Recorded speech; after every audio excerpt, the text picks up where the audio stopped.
To my understanding, there's a God that loves us, promises to never leave us nor forsake us. He's been there from the day of our birth and will be there for many eons after our death. A God that planted the desires of our heart and wants to see these desires fulfilled in our lifetimes forever and after. A God that acts as the perfect parent that none of us had because no parent is perfect. A God that will lead us and nurture us, clean our wounds and restore unto us what was taken away. A God that has prepared a place for you eternally in a city filled with love, adoration, respect, grace, and every positive virtue we pine for in our present existence. A God that knows you by name, knows your every hurt and wound, and a God that can deliver you from many of the challenges and attacks in our world. A God that operates in contrast to an enemy that seeks to enslave, deceive, and destroy you. And a God that operates above and beyond all else in authority, grace, and peace. A God that often gets blamed for things that he didn't do, as we seek to cast blame on the most convenient person to blame for life's failings. And a God that will be with you even when you may turn away from him. A God that identifies himself as a him, not because he's a chauvinist, but because he wanted to be closely identifiable to us as possible, and at the time of writing about himself for historical record, found the best way to communicate this was in the male presence. He's a God that loves you unconditionally and will give you an infinite number of chances and will wash clean the transgressions and hurt that you may have dealt his way as you process through your own pain and anguish as a result of the world we live in. A God that wants to restore to you anything and everything that was once taken away from you by your adversary. A God that will declare war on your behalf and gain you victory. How do I know this?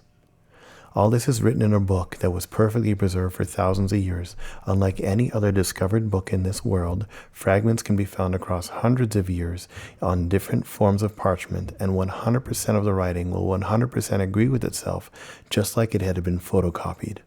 The same cannot be said for any other manuscript that has ever been preserved for many hundreds of years.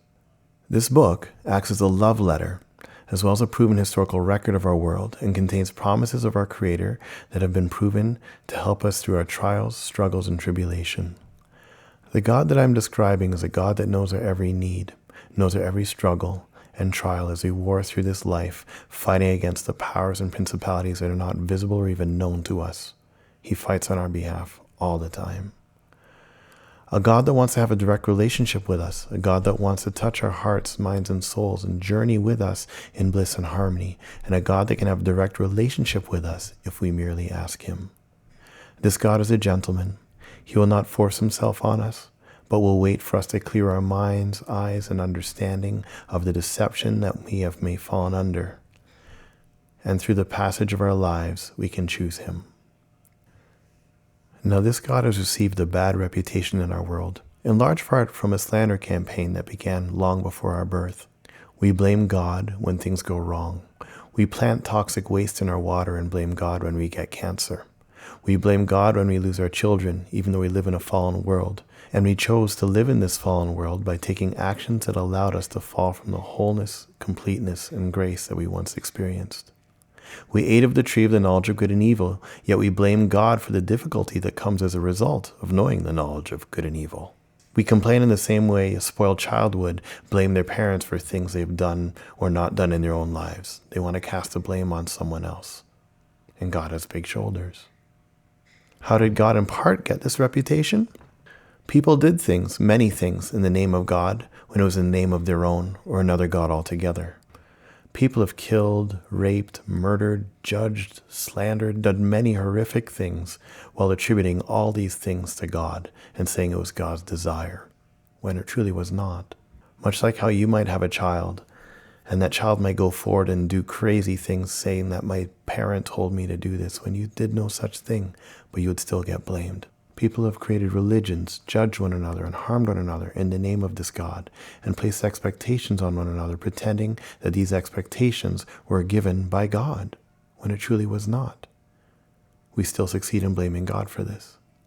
This God cries for us on a daily basis. He sees us being hurt as a result of the decisions we've made, both personally as well as a whole culture and race. He has bled for us in order to give us victory, but our pride, pain, and struggle keeps us from seeing him clearly and turning towards him. This presents itself much like how a child can often choose to run away from those that want to help them and turn to those that want to harm them, and they know no difference. Because at the surface, the other party, the harmful party, looks like they're trying to empower them and help them, when really there's often a snare at the end of the whole road.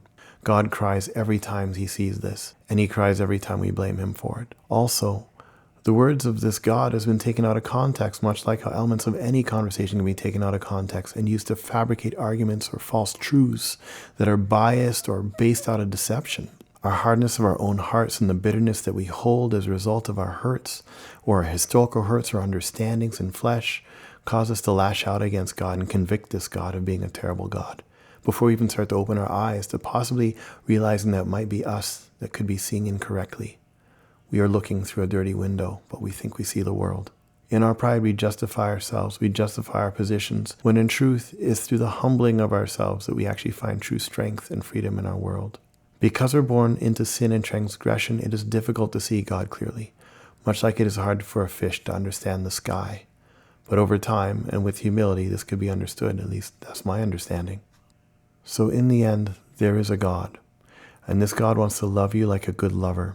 He wants you to love him back so you can both experience the joy and safety of a true relationship, one bound together in love and safety and restoration, and not with risk and hurt and defamation and slander and difficulty. He wants to wash your sin away, just as we all want to wash each other clean if we see dirt or wounds on someone else's life, given that we're healthy. He wants to give you a new life if you will let him, but all too often we stand in our own way of this wholesome relationship. It is now my hope to explain some spiritual truths that both bind us and also can set us free, while also dispelling some of the many misunderstandings that may hold us back from the completeness and the fullness that we might be able to achieve in our lives, and in a relationship with a God that truly loves us, as I mentioned above, that truly wants only the best for us. The best person you can trust really is a person that really looks out for your betterment better than their own, and God has proven to do that through his word and through the lives of many over the passage of time. Unfortunately, the hole that we feel in our hearts, a God-shaped hole that we're born with, we attempt to fill by other spirits. These spirits at the surface look whole and complete and safe, but in the end cost us. Like drinking poison to feel full, drinking salt water to quench thirst. It is my hope that I will also share with you some ways that you may be able to experience a new freedom and a new relationship with this God, leaving everything else behind, leaving behind religion, leaving behind anything else that might stand in the way and cause damage in our lives, because God does not stand where religion is. God is a God of relationship. As you think through your understanding of what this God might be, really ask yourself, how much of that depiction of God is brought to you by your assumptions on what God would be based on what someone else has said or someone else has done, and not your own personal research and experience? And if you had your own research and experiences that were negative, have you ever been squired in the ways of nurturing a deep relationship with this God? Or have you tried to do it on your own? Have you tried to drive a car before you knew where the key would properly go and where the brake pedal was? These things can be learned in time. Remember that the people that hurt you, whether it be friends, family, religious individuals, what have you, we're all run by fallen people, and we all make mistakes. Even Christians, non-Christians, we all might profess to be good. We all might profess to try well.